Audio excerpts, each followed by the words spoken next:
안녕하십니까, 고담입니다. 안녕하십니까, 전태입니다. 반갑습니다. 자, 오늘은 PMC 더 벙커 보고 왔습니다. 네. 자, PMC 더 벙커 어떻게 봤는지 한번 얘기를 해보도록 합시다. 네.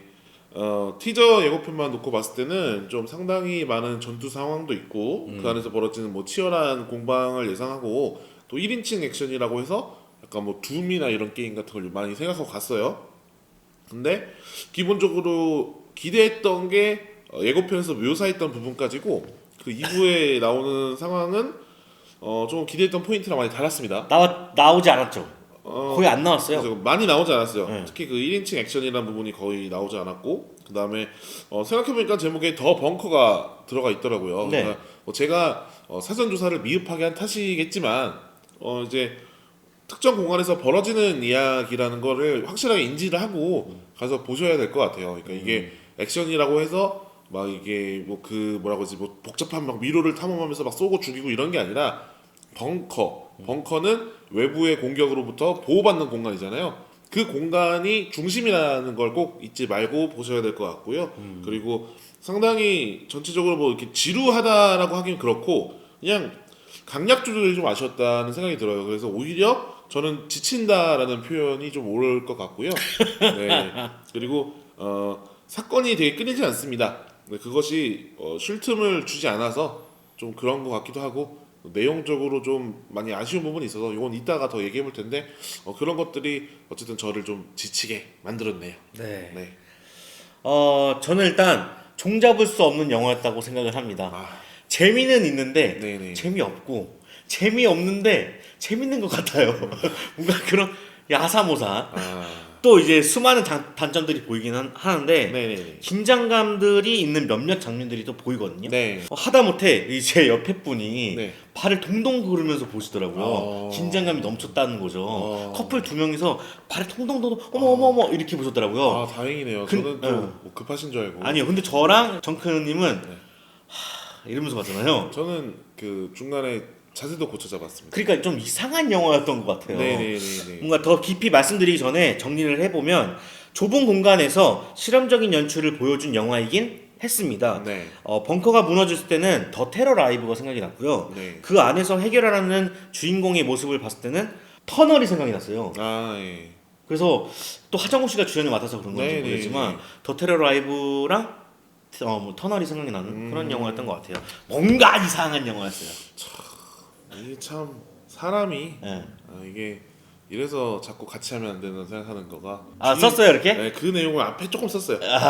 그렇구나. 네. 한번 얘기를 해볼까요? 네, 이제 어떤 영화였냐면 먼저 이 작품이 김병우 감독의 전작인 그 더 테러 라이브랑 그리고 하정우 배우가 연기했던 터널 그리고 FPS 게임이 좀 결합된 그런 하나의 결과라고 봐도 무방한 영화였다. 좀 이렇게 똑같이 생각을 있네요. 해요. 그러니까 이렇게 말하는 이유가 일단 이 작품은 좀 공간을 나누고 그거를 방송이나 카메라 그리고 전화 등의 그 연결 장치로 되게 색다르게 표현을 해요. 그러니까 이게 더 테러 라이브에서 그 스튜디오에 있던 주인공 그리고 스튜디오 밖에 있던 상황 그리고 그걸 중계해 주는 거 그리고 범인과 전화 연결이 되면서 그게 스토리를 끌었는데 네. 이 영화도 카메라가 달린 그 볼 이렇게 굴러가는 게 있고 그다음에 또 배우가 직접 들고 찍는 카메라 그리고 드론 여러 가지 소품을 이용해서 되게 화면에 대한 정보를 많이 전달을 하고 있고 또 이제 전화도 막 하고 여러 가지 정보들을 계속 한 명의 그 한정거라는 인물을 중심으로 계속 주고받으면서 관객들에게 그 상황을 전달해주는 방식이거든요. 그러다 보니까 조금 그 유사한 점을 많이 볼 수가 있었고 그 다음에 그 갇혀서 또 이제 살아남으려고 막 발악하는 그 모습이 터널을 좀 생각하게 하는 그런 부분이 좀 있었어요. 그리고 어쨌든 뭐 이런 것들을 잘 사용하다 보니까 조금 우리나라에서 어쨌든 예산이 그렇게 넉넉치 않았을 거인데도 불구하고 밀리터리 그 장르에 대한 모습 그 룩을 완성해 나가는 거는 우리나라의 약간 희망과 같은 그런 모습을 많이 보여줬다고 생각을 합니다. 그리고 총기를 쓰는 부분이나 이런 거에서도 이제 영화나 뭐 밀리터리 게임 같은 걸 되게 좋아하시는 분들은 좋아할 것 같고 애초에 한국 영화의 기대치가 좀 많이 낮았던 분들은 우리나라도 이런 영화를 만들 수 있어? 라고 생각할 수 있을 정도로 되게 그런 부분은 좋았어요. 근데 어디까지나 우리나라 영화의 레벨 안에서예요. 그러니까 뭐 우리나라 영화를 뭐 비하하는 건 아니지만 우리나라 영화에서 시도한 적이 없는 장르이기 때문에 그런 걸 감안해야 된다라는 걸 좀 얘기해 드리는 거고요. 그리고 왜 더 그렇게 얘기를 하냐면은 좀 비슷한 장르라고 생각하는 시카리오 시리즈랑 비교해놓고 봤을 때는 그쪽도 어떻게 보면 실내에서 만들어내는 액션이나 이런 게 있거든요.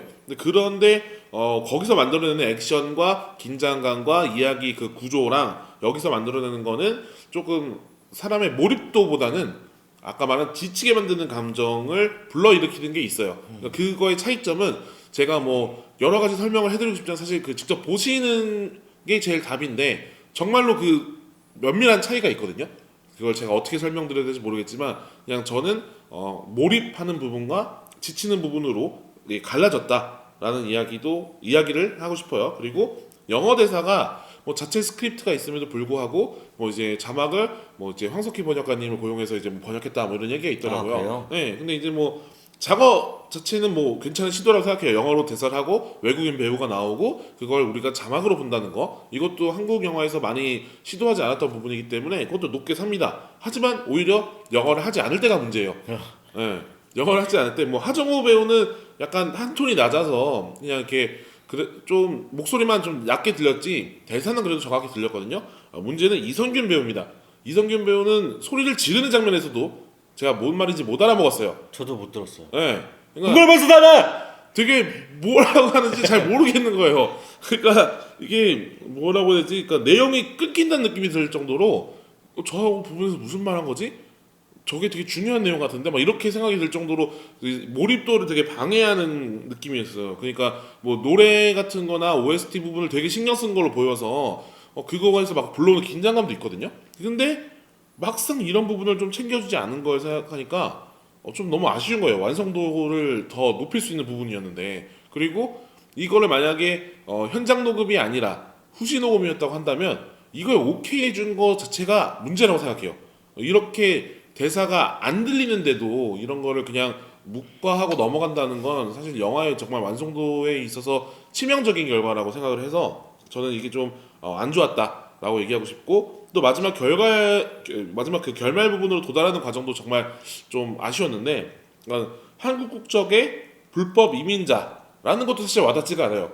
뭐 우리나라에서 그렇게 막 해외로 뭐 군 문제 있다고 망명하는 사람이 몇이나 됐다고 그런 거를 좀 나타낸 것도 좀 이상했고 그리고 부인의 임신이 뭐 동기가 되거나 그게 이제 극적에서 뭐 방해 요소로 작용할 수는 있겠으나 왜 하필 이 타이밍에 왜 그 전화가 되고 왜 하필 이 타이밍에 굳이 이러면 그냥 작전을 나오지 말지 뭐 굳이 왜 이 타이밍에 나와서 굳이 이런 상황을 만들어내는가 뭐 이런 생각 그리고 결말 부분에 마치 평화의 상징처럼 그 아이가 딱 사진을 보여주면서 우리 아이 예뻐요 이게 진짜 뭐야 이렇게 생각이 들 정도였어요. 그러니까 그래서 뭐 어쩌라고요 이런 생각이 들 정도로 되게 아쉬웠고요. 그리고 그 하정우와 이성균의 급작스러운 그 브로맨스 둘이 뭐 그렇게 만난 지 얼마 안 됐잖아요. 뭐 생사를 넘다 보면 사람이 뭐 가까워질 수 있겠으나 조금 그런 거예요 느낌이.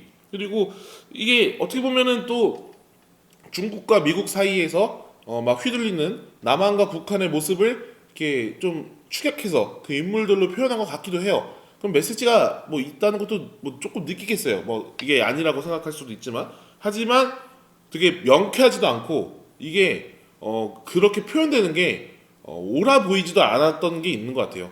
그리고 아까 말한 것처럼 그 엔딩을 굳이 왜 거기서 좀 더 설명해줘야 될 부분들이 되게 많아 보였는데 좀 불친절했던 게 아닌가라는 생각하면서 저는 턴을 마무리합니다. 네. 네. 저도 이제 앞서 말씀드렸던 것처럼 같은 감독이 연출한 더 테러 라이브나 김성훈 감독의 터널이 생각이 나는데 그 외에도 90년대 블록버스터라든지 FPS 게임과 뭔가 남북 간의 우정 등은 뭔가 뒤죽박죽 엉켜있는 듯한 느낌을 받게 했어요. 네. 전체적으로 많은 클래스들이 들어가 있다 보니까 전개가 일반적이지는 않아요. 그래서 신선하기까지도 하거든요. 그런데 개연성이 많이 좀 단점이 노출이 많이 된 것 같아요. 네. 이 스토리라인부터 살펴보면은 A앱은 이제 적자 생존과 팀의 공생이라는 이중적인 잣대를 그리고 있거든요. 네. 그 부분부터가 일단 문제라고 생각했어요. 이 A앱은 처음에 멕시코 친구를 버려요. 뭐 어쩔 수 없는 상황이긴 했지만 어쩔 수 없는 상황이라고 했는데 아까는 난 팀의 공생이라고 들었는데 네.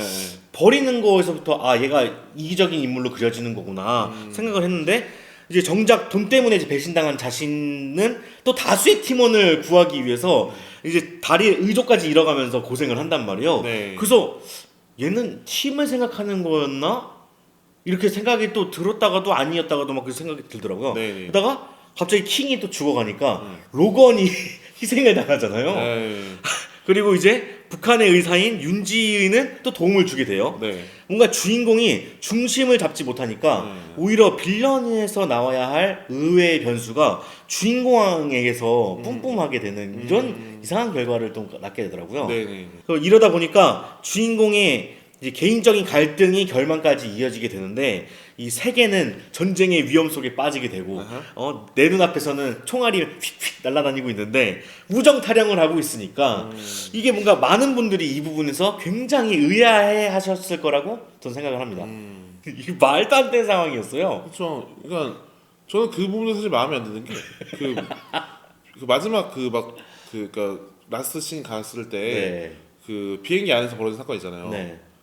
아니 의료 팀이 있고 그리고 생방송만 그냥 개방하면 되는 거잖아요. 그 북한은 그 친구는 윤지는 그냥 어떻게 그냥 살려만 줘도 되는 건데 그걸 또 거기 있다고 쟤는 버려 뭐 이렇게 하는 것도 판단이 너무 아쉽지 않아요? 그러니까 그 외국인들이 꼭 그렇게 냉철할 거라고 이렇게 또 보는 것도 좀 이상한 거예요. 아니 걔 하나 그냥 뭐 그 아까 주사 하나 꼴찌가 살았는데 그거 한번 의료 치료를 못 해가지고 쟤는 버려 너만 살면 돼 너는 가서 라이브 준비해 이거 하는 것 자체가 조금 너무 비인도적이지 않나. 좀 이상해요. 그래서 그런 부분은 좀 이상했고 또 안타까운 건 이 제가 여러 번 이야기했던 부분이긴 하지만 이 예산이 적거나 공간이 한정적인 작품들은 그것만의 영화적 한계가 존재한다고 제가 얘기를 계속 꾸준히 들리고 있는데 이 영화도 한계에 부딪혔던 것 같아요. 일단은 AF과 그 다음에 윤지 다른 대원들 CAI 간의 소통이 되어야 하다 보니까 이 영화에서 해결법은 아까 말했던 최첨단 기기, 뭐 전화 통신 장비, 뭐 모니터 화면 뭐 이런 것들이었거든요. 그러다 보니까 영화 초반에는 이 A앱이 이 기계들을 다루는 장면들이 굉장히 많이 나와요. 뭐 리모컨을 누르다는 거나 뭐 그런 것들이 나오거든요.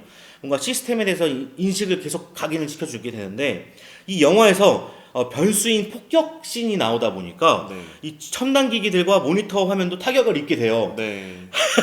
하지만 영화를 보신 분들이야 아시겠지만 A앱이 원하는 대로 자기가 원하는 대로 이 모니터 화면이 살아난다거나 그 다음에 통신에도 아무 문제가 없이 아주 선명하게 통화가 잘 된단 말이에요.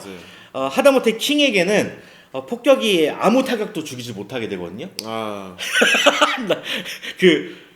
심장에 이제 연결하고 막 그런 거 있잖아요. 그 기계들도 아주 멀쩡해요. 어떻게 보면 이게 곡해에서 개그로 생각하면 욕조 안에 물을 받아놓고 있으면 살 수 있어. 욕조 빼지 않았어요? 중간에 뺐어. 아니에요. 욕조 안에 계속 있었죠. 뺐어. 왜냐면은 이 처음에 물을 틀어놨는데 이게 피가 새가지고 죽은 줄 알았는데 거기서 코르륵 하는 소리가 났어요. 중간에. 중간에 났어. 안 들렸겠지만. 그래서 빼가지고 피가 더 빠지면 안 되니까 살린다고 해가지고 한번 뺐어. 그런 장면도 있었고. 어쨌든 욕조 안에 있으면 되는 거잖아요. 맞아요. 욕조 안에 있으면은 모든 하나도 다칠 수 없이 먼지도 거의 안 생겨요. 그렇게 살 수 있습니다. 설정 오류들이 아쉬운 거는 이 앞에 만들어 놓은 이제 긴장감들을 다 떨어뜨린다는 점이에요. 이 영화에서 딱 하나의 성과가 있다고 한다면 이 낙하씬이 이 상당히 잘 묘사된 부분이라고 저는 생각을 하거든요. 기존의 한국 영화들이 낙하씬이 매우 이제 혁신적이어가지고 눈 뜨고는 못 볼 지경이었거든요. 그런데 에이특공대가 생각이 나는 정도의 그 정도의 낙하씬이 아니었나. 그렇죠. 근데 저는 그것도 의문이에요. 왜요? 그 낙하 시간 안에 그 많은 것을 할 수 있다라는 것도 조금. 저는 그 얘기를 한 거 아니에요. 비주얼적인 면에서 뛰어내리고 막 날아다니고 막 이렇게 막 하고 막 쭉 하고 그 안에서의 스토리는 신경 쓰지 마시고 비주얼적인 미장센. 뭔가 한국 사람들이 이렇게 뭐 떨어뜨리면은 이게 CG를 활용하는데 뭔가 어색한 게 있거든요. 막 줄 매달린 거 보이고 막 그런 거 있잖아요. 뭐 그런 게 많았는데 이번 영화에서 낙하씨는 진짜 떨어지는 듯한 진짜 떨어졌나? 모르겠지만 그런 느낌을 많이 받았어요.